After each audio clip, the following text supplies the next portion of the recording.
taufik hidayah serta inayahnya yang Allah anugerahkan kepada kita. Alhamdulillah pagi hari ini kita semuanya masih diberi kekuatan oleh Allah Subhanahu wa taala untuk sama-sama menambah amal soleh, untuk sama-sama meningkatkan ibadah kita kepada Allah Subhanahu wa taala. Di antaranya kita sama-sama selesai melaksanakan sholat subuh berjamaah. Alhamdulillah, hati kita digerakkan oleh Allah Subhanahu wa taala untuk melanjutkan itikaf sejenak di Masjid Al-Hidayah ini. Sekaligus kita melaksanakan siam atau puasa. Mudah-mudahan seluruh rangkaian amal ibadah yang kita lakukan senantiasa diterima oleh Allah Subhanahu wa taala dan Allah catat minal a'mal as-solihat, yakni termasuk amal-amal soleh kita yang memberatkan timbangan kebaikan kita di sisi Allah Subhanahu wa taala. Amin ya rabbal alamin. Salawat serta salam semoga terlimpah kepada qudwah hasanah kita, panutan kita, Nabi dan Rasul kita, Nabi Agung Muhammad sallallahu alaihi wasallam. Marilah kita bacakan salawat untuk beliau, Rasul kita Muhammad sallallahu alaihi wasallam, dengan ucapan Allahumma salli ala Sayyidina Muhammad wa ala alihi wa sahbihi wa barik wa sallim ajmain. Mudah-mudahan kita semuanya yang selalu berupaya untuk melaksanakan syariatnya, menjalankan sunnah-sunnahnya, di antaranya saat ini kita mengupayakan untuk melaksanakan sunnah Nabi, di antaranya iktikaf di Masjid Al-Hidayah. Walaupun misalkan nanti kita harus kerja, kan itu ya. Alhamdulillah ini tadi kita sudah melaksanakan qiyamul lail dan juga ibadah-ibadah yang lain. Dan kita tidak tahu nanti apakah ketika kerja dong ngantuk semuanya apa enggak, wallahu alam, kan itu ya. Dan ini habis subuh kok ada kajian lagi, tadi udah sholat qiyamul lail misalkan, apa enggak ngantuk, kan itu. Yang ngantuk saja, enggak apa-apa, santai saja, kan itu. Nah, iya lah. Jadi kalau ngantuk maklum, kan itu insya Allah. Insya Allah Pak Yasin juga santai saja ini. Soalnya ada yang dengerin sambil kayaknya khusyuk, begini sekaligus ngorok, enggak apa-apa. Tenang aja, kan itu ya. Nah, lagi dikir. Ibadah, naumusam ibadah katanya. Cuma hadisnya kurang jelas itu. Nah, iya. Nah, kalau naumusam ibadah itu ya puasanya nanti tidur aja terus, kan gitu ya. Nah, tapi alhamdulillah walaupun tadi kondisinya ngantuk-ngantuk kan itu ya, mungkin ya lelah juga, tapi kita masih menyempatkan ya untuk menambah ilmu. Insya Allah nanti tidak lama-lama, paling hanya setengah jam insya Allah. Baik, kita akan bahas ya di pertemuan kali ini. Kita akan membahas tentang kegaiban-kegaiban di bulan Ramadan. Jadi apa saja di antaranya ya, sesuatu yang gaib yang terjadi di bulan Ramadan yang bisa kita cermati, walaupun tidak semuanya, kan hanya sebagian. Jadi kita akan pahami yang pertama. Jadi dulu di zaman Rasulullah itu ya, Allah menurunkan Al-Quranul Karim. Jadi turunnya Al-Quran itu tepatnya tanggal berapa, tidak ada yang tahu dengan persis kecuali Allah dan Rasulnya. Makanya nanti para ulama itu berbeda pendapat. Ada yang mengatakan tanggal 17, ada yang mengatakan tanggal 25 Ramadan misalkan. Kan gitu ya. Ada yang mengatakan nanti di tanggal yang lain. Tapi ulama kita Indonesia itu mengikuti yang di tanggal 17 Ramadan. Nah kemudian tanggal 17 Ramadan itu apakah memang benar turunnya Al-Quran atau tidak? Wallahu a'lam. Kan itu ya. Nah, kita akan pahami di sini insya Allah nanti. Sedikit banyak biar kita tahu ilmunya, sehingga nanti tidak gampang menyalahkan orang lain. Dan itu ya. Bapak Ibu semuanya yang saya hormati dan saya muliakan, Quran kita itu diturunkan kepada Nabi Muhammad Sallallahu Alaihi Wasallam kira-kira berapa tahun itu ya? Berapa tahun kira-kira diturunkan kepada Nabi Muhammad? Ada yang tahu? Yang aja bisa dikasih hadiah itu kali. Kalau dikasih hadiah kan semangat kan itu ya. Jadi Quran itu diturunkan ya oleh Allah Subhanahu wa taala kepada Nabi Muhammad selama 23 tahun. 23 tahun itu ya 13 tahun di Mekah dan 10 tahun di Madinah. Cuma Quran ini turun dari Lauh Mahfudz ke Baitul Izzah langit dunia, itu sekali global langsung sudah sempurna. Sehingga di situ nanti ketika misalkan ada pertanyaan dari ya umatnya Nabi Muhammad ke Nabi Muhammad, atau ada peristiwa ini itu kemudian Allah menurunkan wahyunya. Itu kan banyak sekali ya yang berkaitan dengan itu. Nanti kita bisa baca tentang sabab nuzul misalkan. Sabab nuzul dari ayat-ayat itu kan nanti pasti menjelaskan. Contoh, misalkan ketika orang-orang kafir Quraisy waktu itu minta join dalam ketuhanan, dengan itu ya. Muhammad, kamu sembah Tuhan kami misalkan ya setahun, nanti kami nyembah Tuhan kamu setahun, misalkan itu ya. Jadi kan mereka ngajak join kan itu ya. Dan dijawab jelas ya oleh Rasulullah di situ, ma'adallah an usyrika bi ghairah. Jadi aku berlindung kepada Allah, tidak mungkin aku akan menyekutukan Allah ya dengan yang lainnya. Kemudian di situ diturunkanlah Al-Quran, surat apa? Surat Al-Kafirun, misalkan. Qul ya ayyuhal kafirun, katakan Muhammad kepada orang-orang kafir itu. La a'budu ma ta'budun, aku tidak akan menyembah apa yang kalian sembah. Begitu pula kamu juga tidak akan menyembah apa yang aku sembah. Intinya terakhirnya adalah lakum dinukum waliyadin. Dengan itu ya. Jadi di sini kan Quran itu diturunkan oleh Allah Subhanahu wa taala dari Lauh Mahfudz ke Baitul Izzah sudah global semuanya. Ini sebagaimana yang disampaikan oleh sahabat Ibnu Abbas. Kemudian dari Baitul Izzah langit dunia diturunkan kepada Nabi Muhammad selama 23 tahun. Salah satunya tadi diantaranya untuk menjawab pertanyaan-pertanyaan dari kaumnya. Contoh lagi misalkan ketika ada yang datang kepada Nabi, ya Rasulullah, siapa itu Dzulqarnain misalkan. Kemudian Ashabul Kahfi itu jumlahnya berapa? Terus misalkan ya ruh itu seperti apa atau bagaimana? Jadi di sini Nabi itu yakin biasanya kalau ada pertanyaan ini itu pasti langsung nanti Allah menurunkan wahyu. Dengan itu. Kemudian dijawab Nabi gimana di sini? Oh, udah besok saya jawab. Dengan itu ya. Cuma Nabi tidak mengucapkan insya Allah. Akhirnya selama 15 hari tidak turun wahyu. Dengan itu ya. Akhirnya Nabi Muhammad ini dituduh, Muhammad pembohong, Muhammad ini mengada-ada dan lain sebagainya. Istilah bahasa Arabnya itu mutakawil kan itu ya.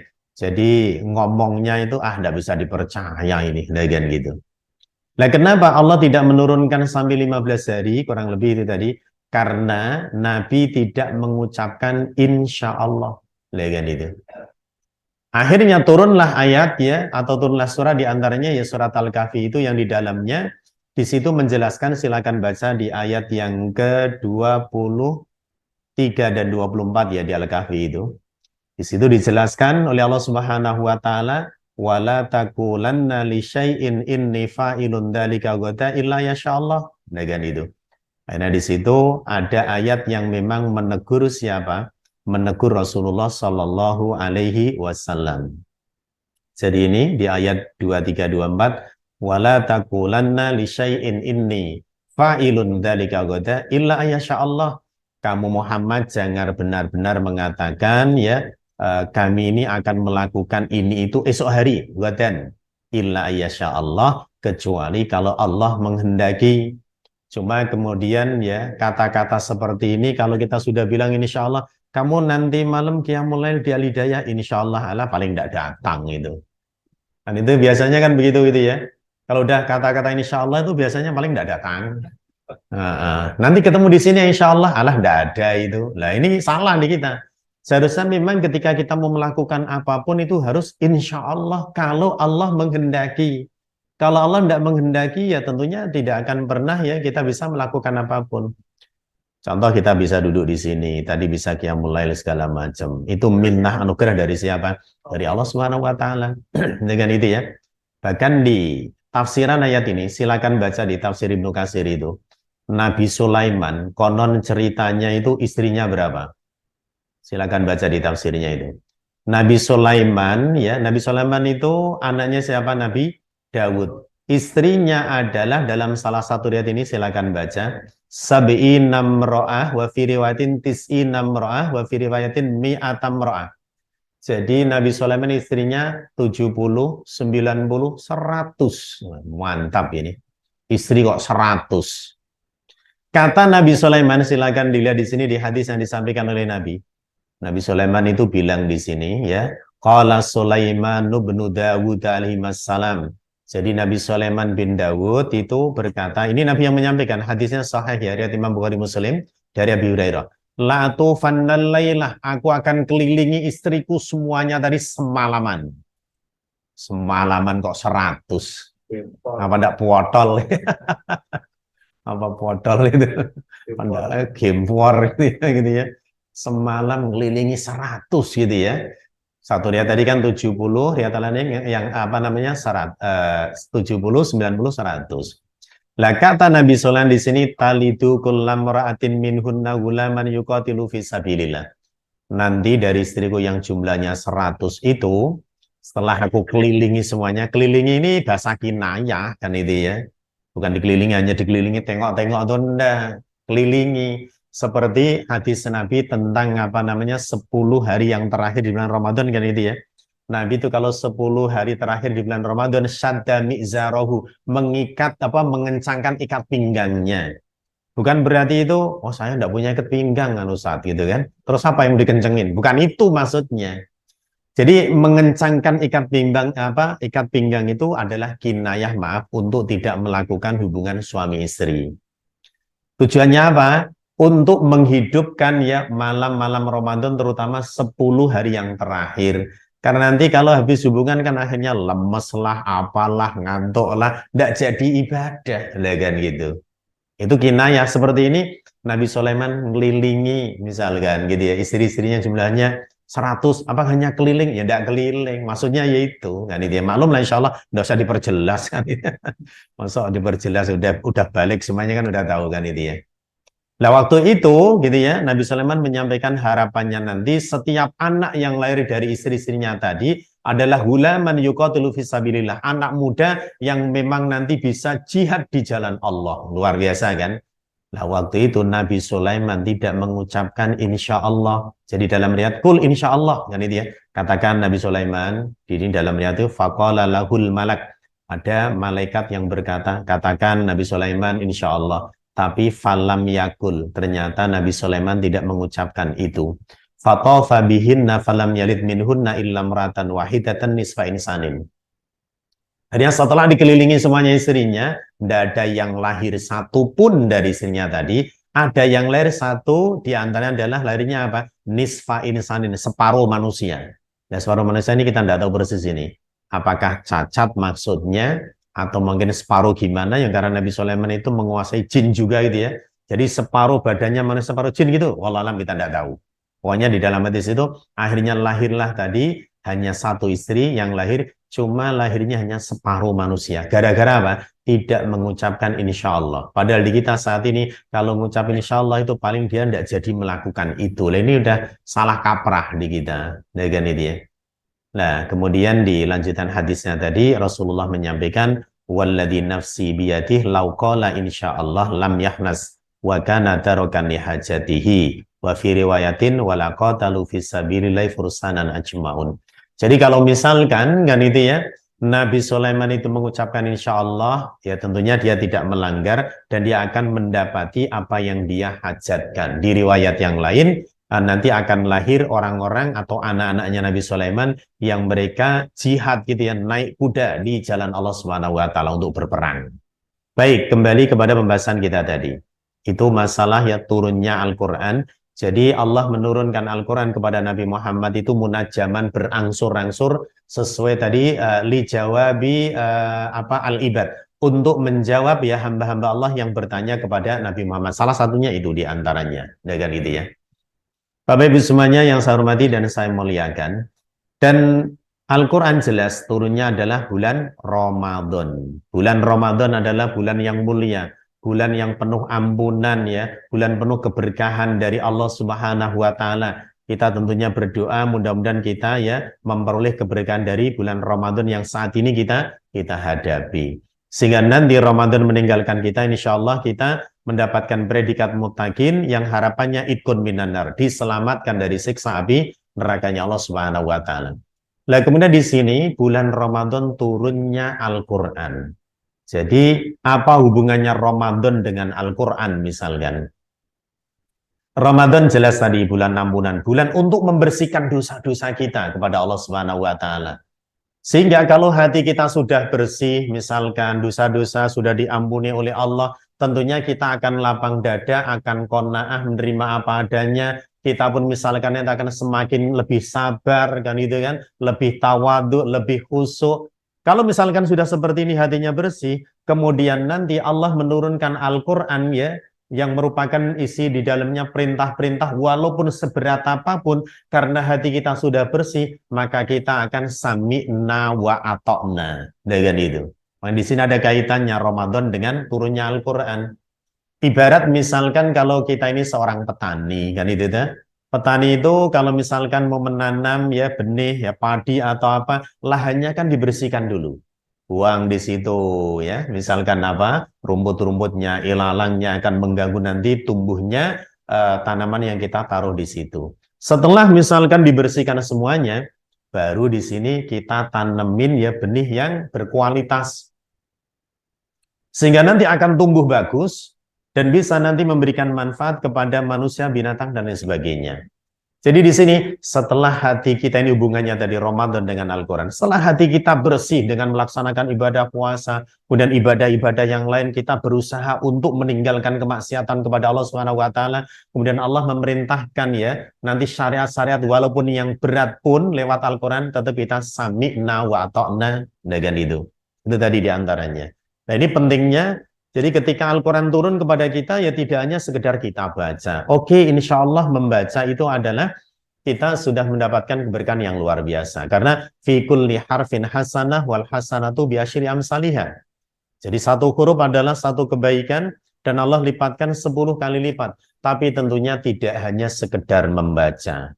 Akan tetapi kita ini menelaah, meneliti, menggali ya isi dan kandungannya, kemudian kita ambil kesimpulannya, terus kita amalkan di dalam kehidupan kita sehari-hari, itu lebih bermanfaat kan begitu.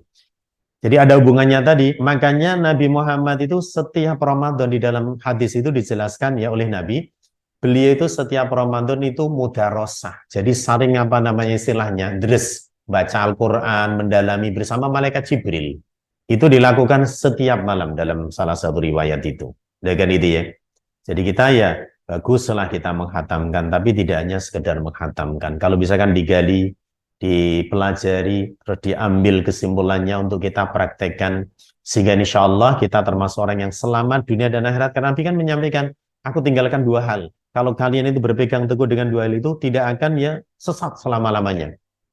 Jadi lan tadillu abada ma in tamassaktum bihima kitaballah wa sunnata rasulih sallallahu alaihi wasallam. Dengan itu ya.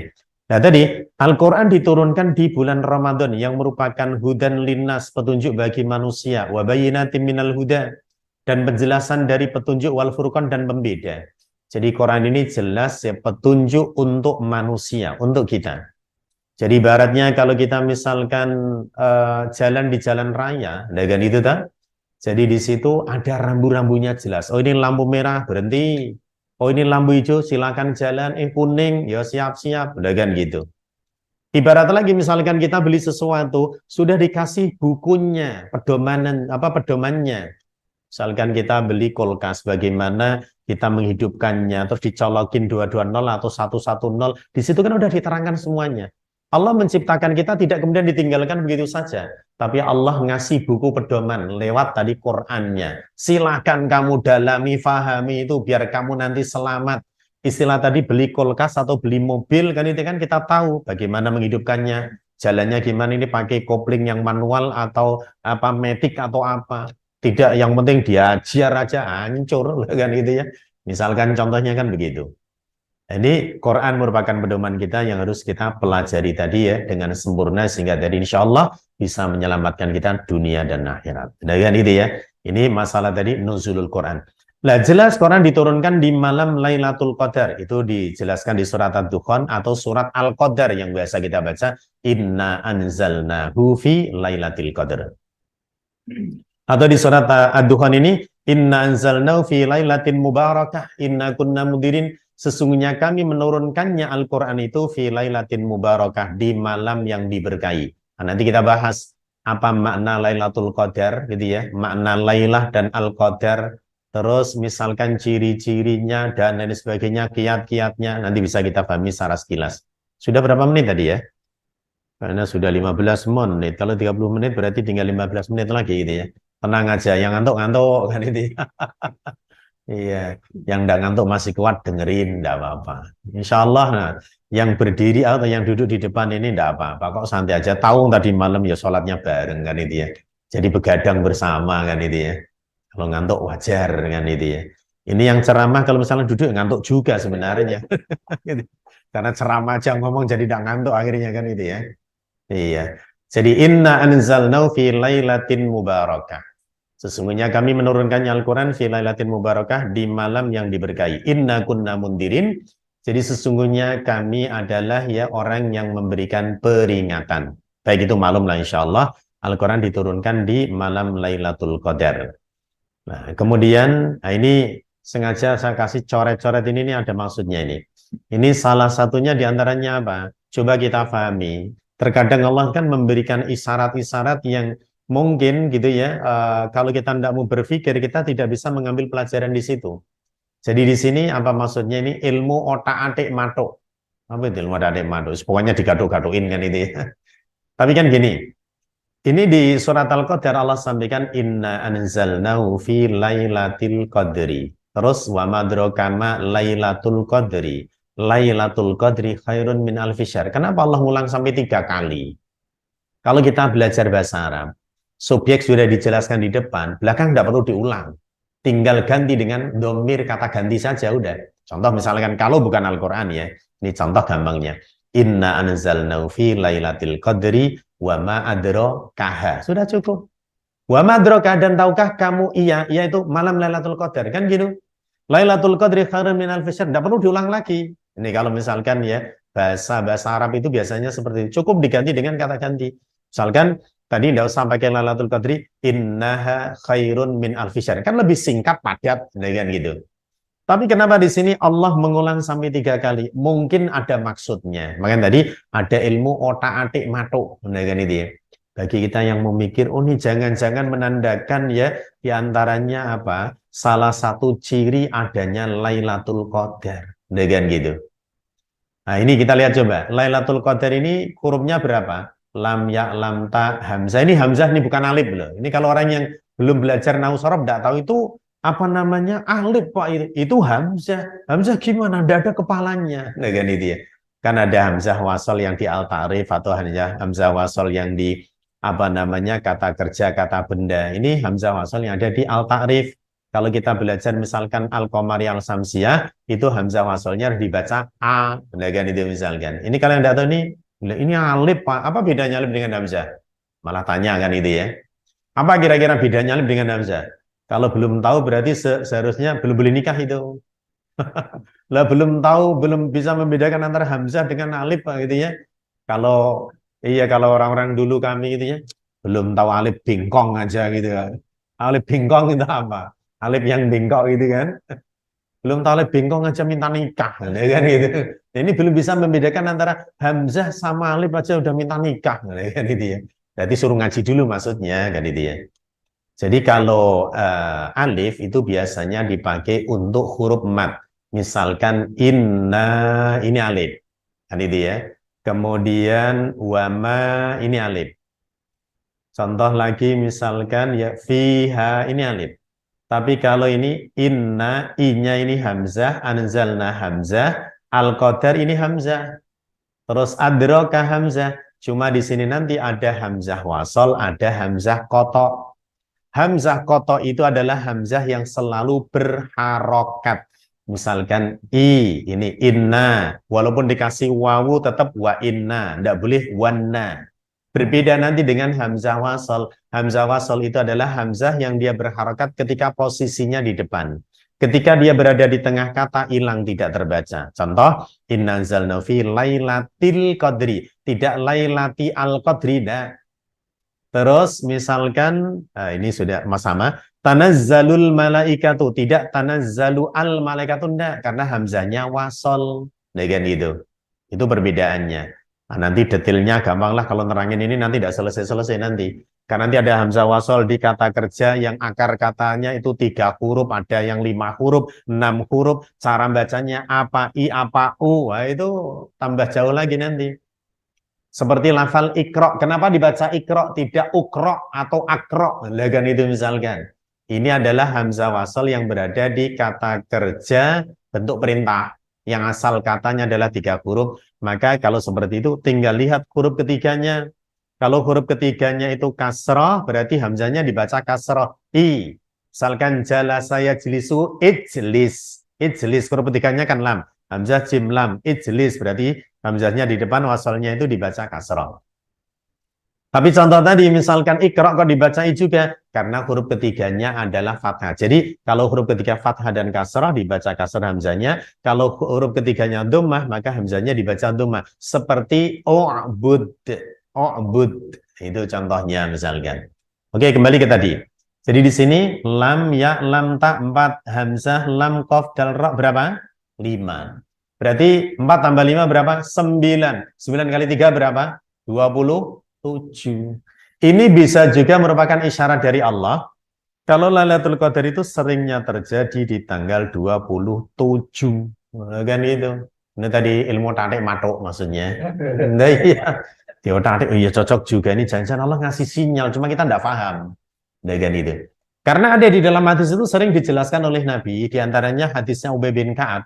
Itu beliau menyampaikan, aku tahu persis waktu itu, malam Lailatul Qadar adalah tanggal 27. Nabi memerintahkan kepada kami untuk qiyamul lail. Nah, kan itu. Nah, hadis-hadis yang semana seperti itu banyak.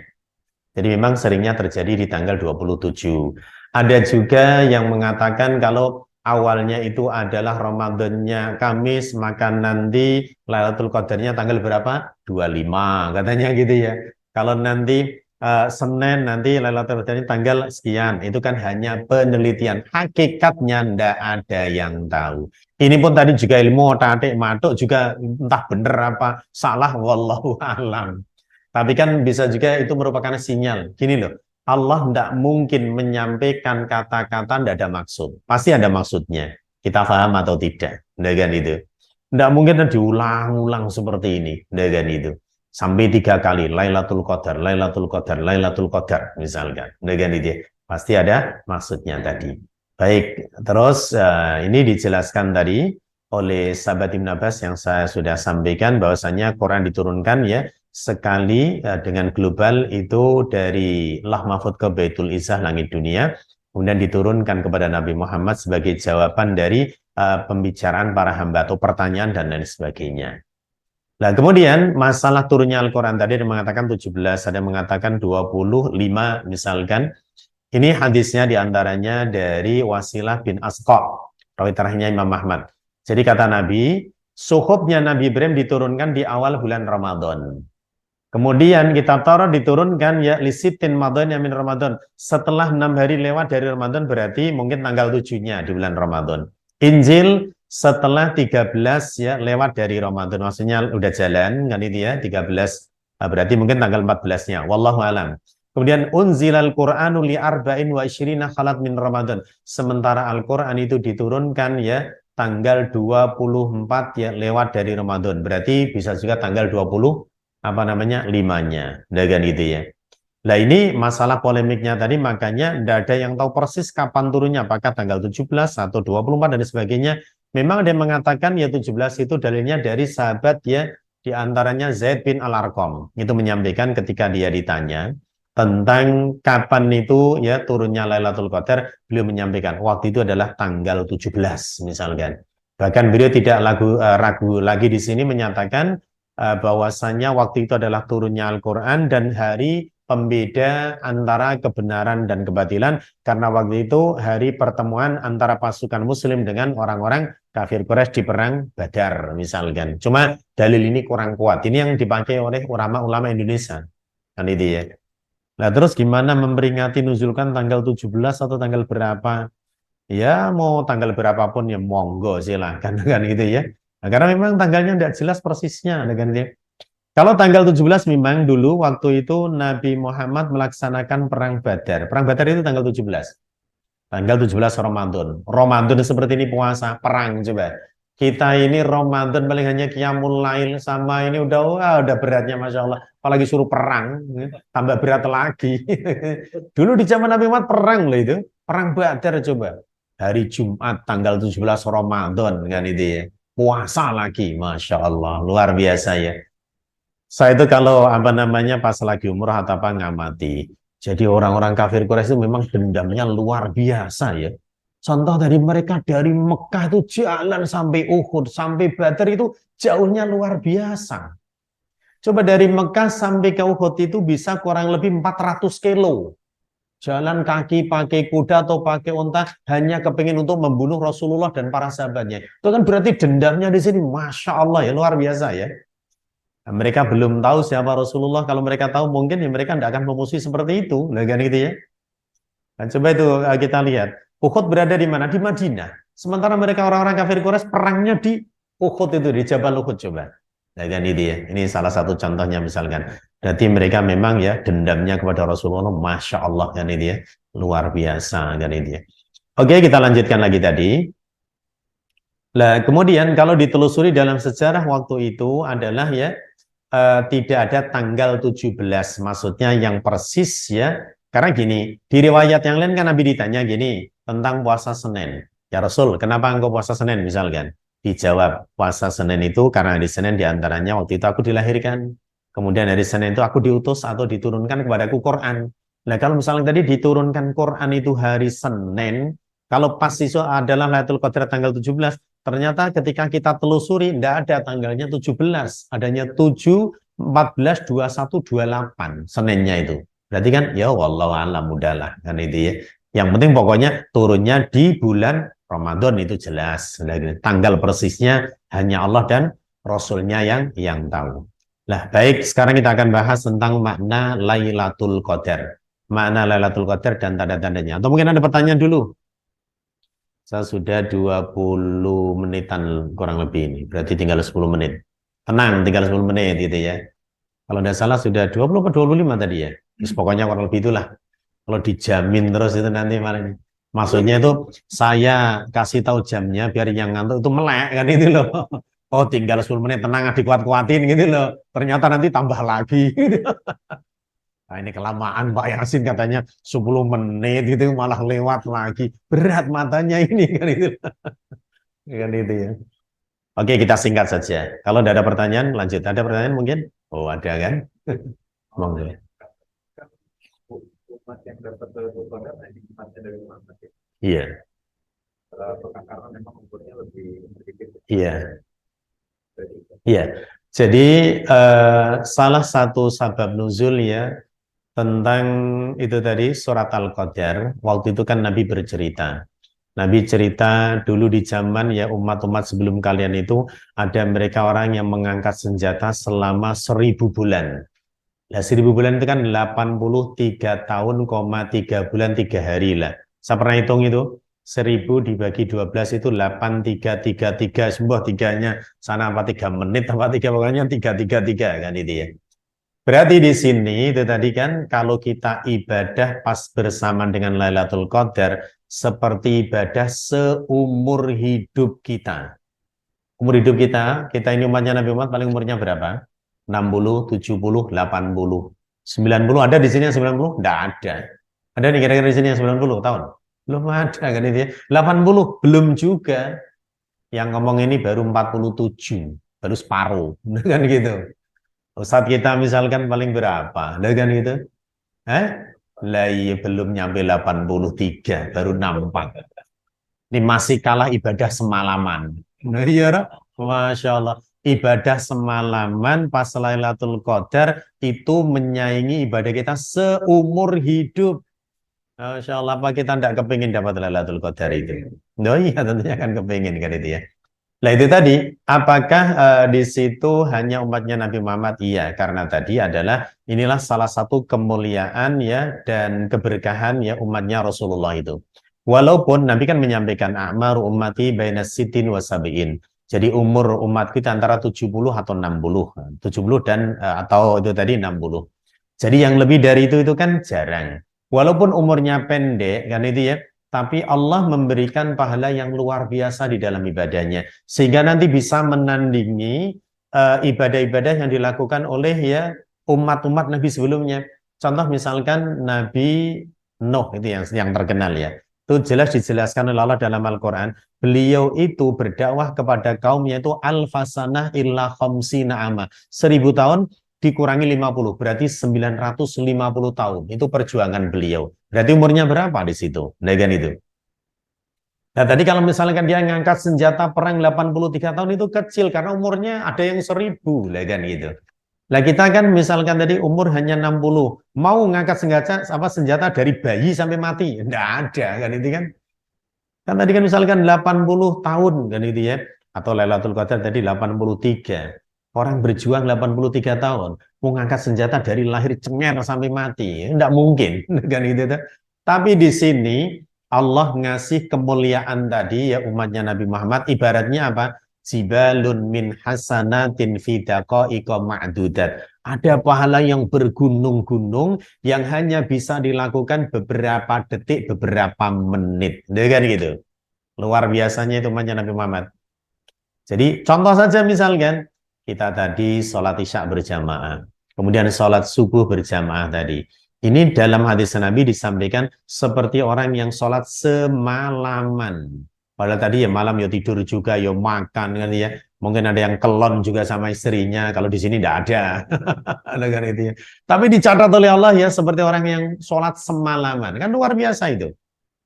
Contoh lagi misalkan di doa-doa pagi itu, zikir pagi itu yang dijelaskan oleh Nabi itu kan luar biasa fadilahnya. Kita baca misalkan ya, di antaranya apa? Subhanallah wa bihamdi adada khalqih wa ridha nafsi wa zinata arsyih wa midada kalimati. Itu kita baca itu di hadisnya istrinya Rasul namanya Juwairiyah yang meriwayatkan. Jadi waktu itu Nabi beranjak dari tempatnya Sayyidah Juwairiyah untuk menuju ke masjid. Kemudian beliau pulang lagi ke rumahnya, Juwairiyah istrinya masih dzikir di situ. Kemudian Nabi menyampaikan, "Loh, kamu masih di sini dari tadi semenjak aku meninggalkan kamu menuju ke masjid." Gambarnya seperti itu. Iya ya Rasulullah.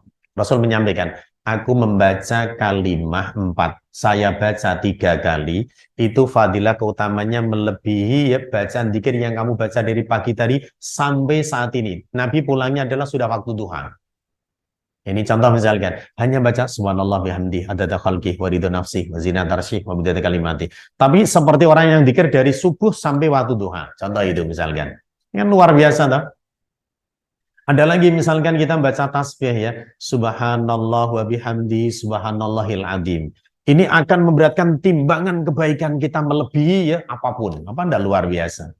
Bahkan ada di dalam salah satu riwayat itu, malaikat itu bingung mau nyatat pahala zikirnya seseorang itu. Jadi ada seseorang yang dia membaca alhamdulillahi lakal hamdu hamdan bukan yang itu. Kalau itu ada yang malaikat rebutan mencatatnya. Yang biasa kita pakai doa itu apa? Ya Rabbana lakal hamdu kama yambagi li jalali wajhikal karim wali adimi sultan. Ini ternyata luar biasa loh fadilah utamanya. Ya Rabbana lakal hamdu kama yambagi li jalali wajhikal karim wali adimi sultanik.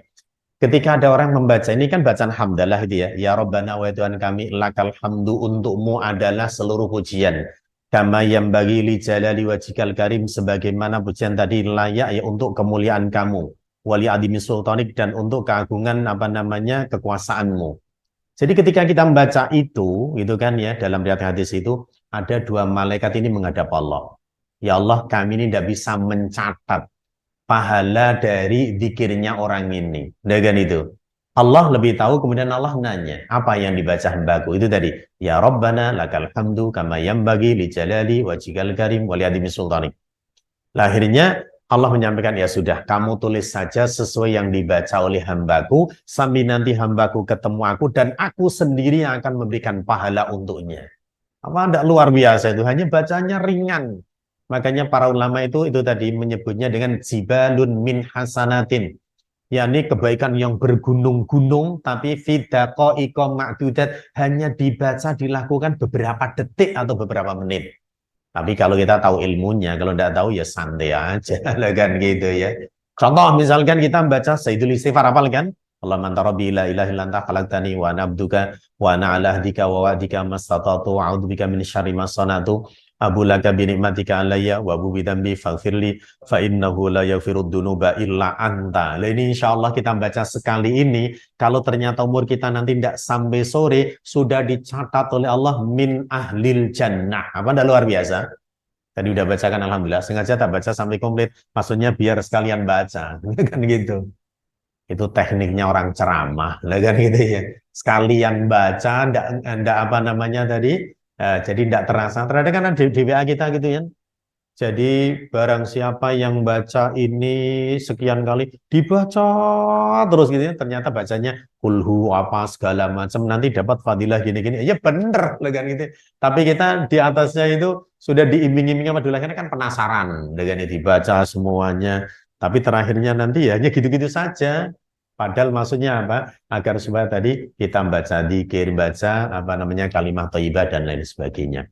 Oke ya, itu tadi diantaranya memang Nabi menjelaskan dalam hadisnya itu salah satu kemuliaan ya umat Nabi Muhammad SAW. Nanti kalau kemana-mana kelamaan ini belum jadi diterangkan tadi makna Lailatul Qadar.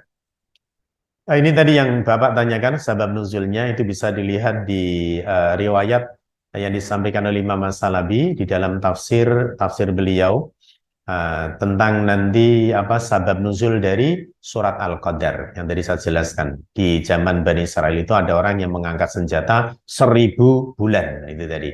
Maka orang Islam itu ajibah, berarti takjub dengan hal yang demikian itu. Terus Allah menurunkan inna anzalna tadi. Nah, saya singkat makna Lailatul Qadar. Lailatul Qadar, Lailah itu artinya malam. Al-Qadar itu ada beberapa arti. Al-Qadar yang pertama adalah at-ta'dzim, pengagungan. Ini sesuai dengan firman Allah di surat Al-An'am ayat yang ke-91, surat yang ke-6 ya. Wa ma qadarullah haqqa qadri, dan mereka tidak mengagungkan Allah dengan sebenar-benarnya pengagungan. Sehingga tadi Lailatul Qadar berarti malam keagungan, malam kemuliaan. Ini salah satu maknanya. Terus Al-Qadar bisa juga diartikan at-tadyiq, penyempitan. Ini sebagaimana firman Allah di surat At-Tolak ya, ayat yang ke-7, surat yang ke-65. Kata Allah, liyunfik du sa'ati min sa'ati, hendaknya orang yang mempunyai kelonggaran rezeki itu menginfakkan min sa'atihi dari kelonggarannya tadi. Jadi sesuai dengan yang Allah berikan. Wa man qudira alaihi rizquhu, ini qudira qadar tadi kan. Dan barang siapa yang disempitkan atasnya rizkinya, falyunfik mimma atahullah, maka hendaknya dia menginfakkan hartanya sesuai yang Allah berikan. Tidak boleh di sini la yukallifullahu nafsan illa ma ataha. Jadi Allah tidak akan membebani seseorang di luar ya kecuali apa namanya yang Allah telah berikan kepadanya. Jadi ini kata qadar bermakna penyempitan. Terus alasannya apa? Nanti saya terangkan berikutnya. Yang ketiga, makna qadar ini adalah ya artinya ketetapan. Ini adalah berdampingan dengan kata qadha dan qadar. Qadha itu putusannya Allah, kalau qadar itu adalah dari ketetapannya Allah. Jadi saat ini kita ngaji bersama di sini, misalkan di Masjid Hidayah ini pagi ini jumlahnya sekian, yang ngantuk sekian, terus yang main HP sekian, misalkan, ya, itu sudah ada ketetapannya dulu, sudah ada ketetapannya. Ada nanti misalkan yang ngaji baru sebentar mules akhirnya, nah, ini sudah ada semuanya itu tidak ada yang luput dari catatannya Allah. Lah kita baru tahu itu kodoknya, keputusannya saat ini. Oh iya, ternyata ada yang ini. Kita sebelumnya belum tahu itu. Itu namanya kodok. Makanya orang yang memberikan putusan itu disebut qadhi. Hakim itu kan qadhi. Itu orang yang memberikan putusan. Berarti kita tahu putusan ketetapan Allah dulu di zaman azali. Nah, ini nanti kalau kita bahas qadar lagi panjang lagi. Ada qadar azali, qadar sanawi, qadar umri. Walah, kepanjangan kan itu ya. Nah ini aja dulu, kemana-mana nanti tidak jadi, tidak nyampe-nyampe kan itu. Nah ini tadi kan, kita tahu ketetapan Allah ya dulu seperti apa, ya setelah kodoknya ini, setelah putusannya. Contoh misalkan kita ditakdirkan kaya apa miskin atau apa, ini kita juga tidak tahu. Nah kan itu tak? Ada yang mereka kerjanya hanya ringan-ringan, tapi Masya Allah hasilnya banyak sekali. Ada yang kerjanya Masya Allah sampai waktunya habis, sampai tidak sholat, sampai tidak puasa, ya tetap rezekinya segitu-gitu aja. Kan gitu kan? Itu kan ketetapan Allah, kita tidak tahu. Dengan gitu. Jadi kita akan tahu ketetapan Allah atau qadarnya Allah tadi setelah qada, setelah putusan itu. Nah, baik, ini tadi bermakna ketetapan ini sebagaimana Allah jelaskan di surat Al-Ahzab, wa kana amrullahi qadaran maqdura, dan adalah ketetapan Allah itu suatu ketetapan yang pasti berlakunya. Nah, kan itu ya. Nah, baik. Tadi yang pertama, kenapa dinamakan Lailatul Ta'zim, malam keagungan atau malam ya apa namanya kehormatan. Jadi di sini dijelaskan oleh para ulama kenapa malam Lailatul Qadar dinamakan Lailatul Ta'zim. At-Ta'zim tadi keagungan atau kehormatan. Karena memang ya di malam itu diantaranya Allah Subhanahu wa taala menurunkan Al-Qur'an. Ini jelas. Jadi Quran ini diturunkan dari Allah yang Maha Mulia lewat malaikat Jibril yang paling mulia kepada Nabi yang paling mulia yaitu Nabi Muhammad. Kemudian diturunkan untuk ya atau tadi untuk pedoman hidupnya umat Nabi Muhammad, umat yang terbaik. Jadi terbaik, terbaik, termulia, termulia semuanya. Sehingga malam pun Lailatul Qadar tadi dinamakan ya malam yang mulia. Kemudian yang kedua, karena pada malam itu adalah turunnya apa namanya para malaikat di muka bumi dengan izin Allah. Tanazzalul malaikatu waruhu fiha. Itu kan malam ya. Kemudian lagi, karena malam itu tercurah ya berkah, rahmat dan ampunan dari Allah. Tentunya ini untuk orang-orang yang menghidupkan malam Lailatul Qadar tadi. Kemudian yang terakhir, karena Allah memberikan keagungan dan kemuliaan bagi hamba-hambanya yang menghidupkan ya malam tersebut. Jadi kita yang menghiasi tadi malam itu dengan ibadah dan sebagainya, insya Allah kita akan dimuliakan oleh Allah Subhanahu wa taala. Lagan itu ya. Mungkin nanti ada yang nanya, Pak, orang yang ketemu Lailatul Qadar itu ciri-cirinya seperti apa orangnya, Pak? Lagan itu. Jadi orang itu kalau dia mendapatkan Lailatul Qadar, karena Lailatul itu kan adalah malam kemuliaan. Jadi kita ini akan dimuliakan oleh Allah, kemudian dosa-dosa kita diampuni oleh Allah dengan sebab ibadah yang kita lakukan, maka hati kita akan semakin bersih.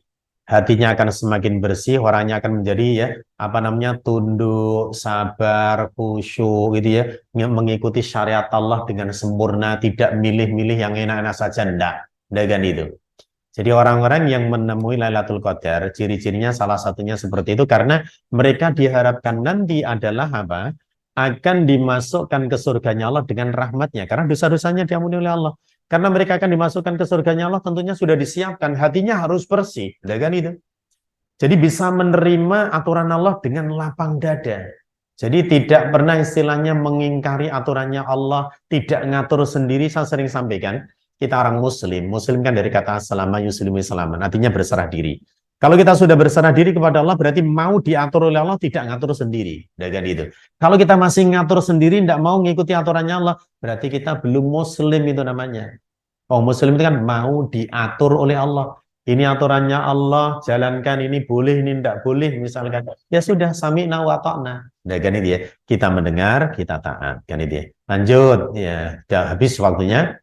Yang kedua, Lailatul Qadar disebut dengan, tadi kan katanya kurang 10 menit, Pak. Udah 20 menit lebih. Ya, enggak jelas ini yang ceramah kan gitu ya. Lah belum selesai nanti nanggung kan gitu ya. Sedikit ya. 1-2 menit kali berapa nanti? Sama lagi, Pak. Jadi tadi yang kedua disebut dengan Lailatul Tadyik, malam ya kesempitan. Kenapa? Karena memang yang pertama, kita ini sempit pemahaman kita dalam urusan ketetapan Allah. Kita tidak tahu. Itu tadi kan. Jadi wa ma tadri nafsun ya madza taksibu ghadan wa ma tadri nafsun bi ayyardin tamut. Jadi seseorang tidak mungkin tahu apa yang akan dilakukan esok hari, itu baru rencana saja. Dan seseorang tidak tahu misalkan dia matinya di mana, tidak ada yang tahu. Ini urusan ketetapan Allah tadi, qadarnya Allah, manusia sempit yang memahami itu. Ini alasan yang pertama. Alasan yang kedua, karena di malam itu turunlah malaikat banyak sekali. Kata Nabi di riwayat Imam Ahmad yang disampaikan oleh sahabat Abi Hurairah. Jadi ini tadi yang kita singgung, itu sering terjadinya di malam yang ke-27 atau 29. Sabiatin autasiatin wa isyirin. Nah, kata Nabi, innal malaikah tilkal lailah, malaikat itu di malam itu adalah fil ardi, di muka bumi, aksaru min adadil hasa, lebih banyak daripada hitungan kerikil yang ada di muka bumi. Kalau malaikat turun saking banyaknya tadi melebihi hitungan kerikil yang ada di muka bumi, berarti kan berjubelan, sesek kan gitu ya, sesak, sempit. Yang tadi disebut dengan Lailatul Tadyik, malam kesempitan atau malam ya yang sempit. Jadi malaikat aja turun bawa rahmat, bawa ampunan, bawa berkahan, yang malaikat tadi turun banyak sekali sampai tadi lebih banyak daripada hitungan kerikil yang ada di muka bumi. Sementara kita yang dikasih tadi apa namanya? Dikasih keberkahan, dikasih itu tadi ampunan dari Allah, kita malah tidur lah terus piye gitu kira-kira. Ya nasib lah kan itu ya. Nasib. Ya, itu sebenarnya ada salah satu cara agar supaya kita mendapatkan Lailatul Qadar dengan mudah. Gimana caranya? Itu tadi yang saya sampaikan di depan tadi. Jaga sholat isya berjamaah, subuh berjamaah. Jadi kan saya sampaikan, Nabi bersabda, Man shallal isya'a fi jama'atin faka'annama qama nisfal lail. Wa man shalla subha fi jama'atin faka'annama shalla al-laila kullah. Jadi siapa yang dia sholat isya berjamaah seperti orang yang sholat separuh malam, kemudian siapa yang sholat subuh berjamaah, dia seperti orang yang sholat semalaman. Sehingga di sini untuk menjaga supaya dapat Lailatul Qadar, minimal jaga isya dan subuhnya berjamaah. Kalau malam itu ada Lailatul Qadar, kita seperti orang yang sholat semalaman kan itu selama 80 tahun. Tadi kan Nabi menyampaikannya, kalau kita isya subuh berjamaah seperti orang yang sholat semalaman. Nah kan gitu. Berarti kalau di situ ada Lailatul Qadar, kita insya Allah sudah dapat. Itu cara yang paling mudah.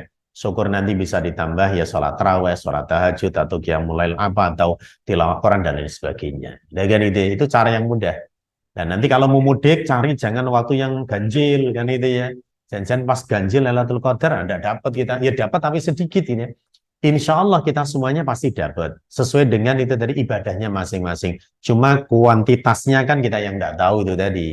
Bagi mereka yang menghidupkan malam itu dengan ibadah yang banyak, ya berarti hasilnya banyak. Kalau sedikit ya sedikit. Tapi insya Allah dapat semuanya karena Lailatul Qadar itu kan semalaman. Kan itu ya. Nah malam itu dari maghrib sampai subuh. Pasti kan kita ada ibadah di situ. Walaupun hanya sedikit. Sudah syuruk ya? Nah, ya. Alhamdulillah udah syuruk. Berarti bisa sholat isyraq gitu nanti.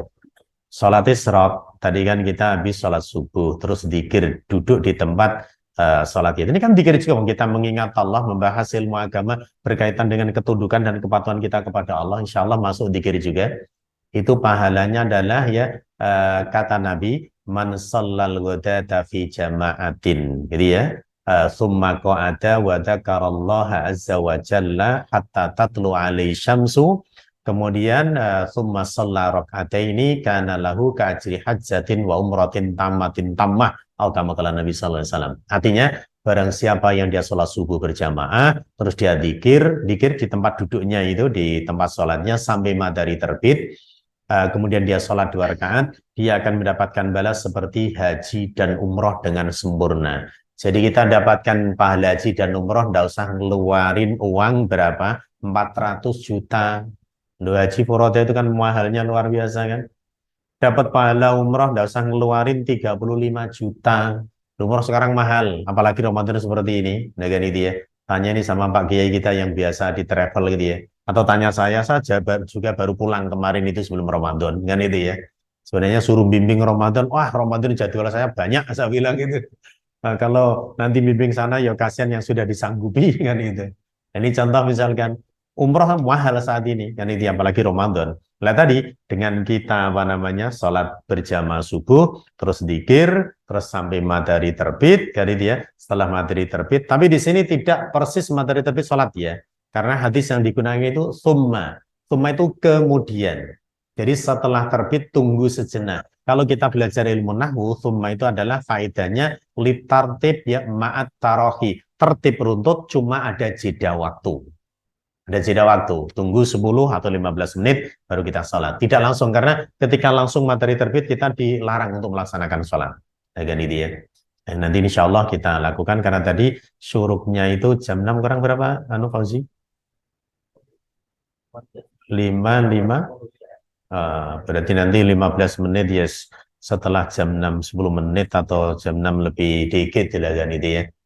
Itu memang jadi tidak langsung. Baik, kembali ke sini tadi. Jadi ketika Lailatul Qadar tadi, Allah menurunkan malaikat saking banyaknya sehingga disebutnya tadi adalah Lailatul Tadyiq, malam ya penyempitan kan itu ya. Baik. Mungkin ada pertanyaan, cukup aja dulu, nanti terlalu lama. Insya Allah kalau ini kan kita sudah paham. Ini hanya ngingetin aja kan itu ya. Kalau ada pertanyaan silahkan kan itu ya. Nabi memerintahkannya suruh nyari di 10 yang terakhir di bulan Ramadan. Kita saat ini berada di hari-hari tersebut, jadi kita manfaatkan dengan baik. Jangan sampai nanti kelewat kan itu ya, atau mungkin kita hanya dapat sedikit kan itu ya. Kepinginnya kan tadi dapatnya maksimal insya Allah. Kemudian, nah, udahlah nggak usah di ini. Tanda-tandanya saja, saya singkat. Tanda-tandanya itu kalau malam misalkan ya dijelaskan oleh Nabi, salah satunya di sini di hadis yang lain itu dari Ubadah bin Somit kan itu ya. Di antaranya tanda-tandanya itu Sofiyatun Baljah. Jadi malam harinya itu malamnya hening terus terang. Kana fiya qamarun satya, seakan-akan malam itu ada bulan purnama yang menyinari. Kalau misalkan tanggal 27 kan bulan udah kecil kan itu ya. Tapi seakan-akan itu cerah, enak. Jadi nanti kalau pas ya malam-malam yang ganjil, coba kita keluar tengok. Ini kayaknya, ini ada ini. Udah nanti serius kita adanya itu ya. Tapi kalau kayaknya kok mendung malah gerimis hujan, berarti tidak ada. Terus melengker tidur gitu, ya enggak juga kan ini. Karena kita juga enggak tahu kan itu kan enggak kan itu. Ini kan hanya tanda-tandanya. Terus itu tadi karena via komersa sudah sakinatun sajiyah, sunyi tenang malamnya, la bartafia wala harra, tidak panas tidak dingin kan itu ya.